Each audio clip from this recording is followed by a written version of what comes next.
আকাশ ভীষণ রাগ করেছে।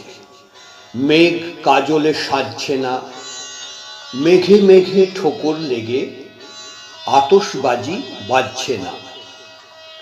যা দেখে ভয় বৃষ্টি পেত, কাঁদত বসে ছড়িয়ে পা। কিচ্ছুটি তার হচ্ছে না তো, পুড়ছে কেবল শরীর গা। শরীর যখন ঝলছে বেগুন, বাঁচবে কি আর সঙ্গী মন? ভীষণ রেগে বলল হেঁকে, সেঁকবে আঁচে কতক্ষণ? কেউ ছুটে যাও উত্তরে, আর কেউ ছুটে যাও দক্ষিণে। কারণ খোঁজো, রাগ কেন তার? মেঘ তো ভীষণ লক্ষ্মী মেয়ে। তাই শুনে সব নালিশ ভুলে লাগলো সবাই সন্ধানে। উল্টে দেখে পাল্টে দেখে, মেঘ লুকালো কোনখানে। শেষে আকাশ বললে, শোনো, মিলবে তাকে কোন দিশে? ঝলসে মাটি ইট করেছ, সেই পাহাড়েই বন্দি সে। তাই শুনে যেই ইট সরালো, মিলল দেখা গোমরা মুখ। বললে, আমি যাবই না, যাও, দুষ্টু পাজি তোমরা খুব। অনেক ক্লেশে অবশেষে ভিজল যখন মেঘের মন।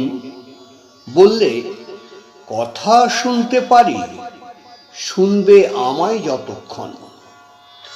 ভরিয়ে দেব পুকুর ডোবা, নদ নদী যা শুকিয়ে কাঠ। 10টা দালান তুললে দিও, একটা পুকুর একটা মাঠ।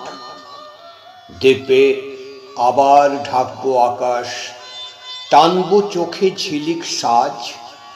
কেবল 1000 ইটের দামে সবুজ রেখো একটি গাছ।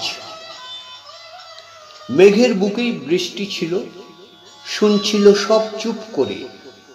বললে সেও, হক কথা তো, রাখলে যাব টুপ করে।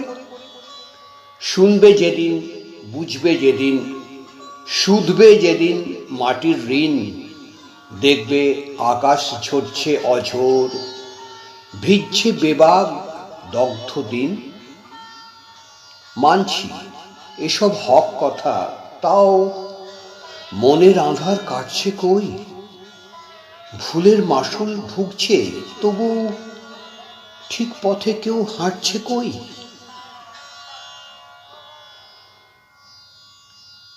কবি ডাক্তার উজ্জ্বল মিশ্রের লেখা কবিতা মেঘ বৃষ্টির গল্প। কণ্ঠদানে আমি শ্যামল কৃষ্ণ চ্যাটার্জি।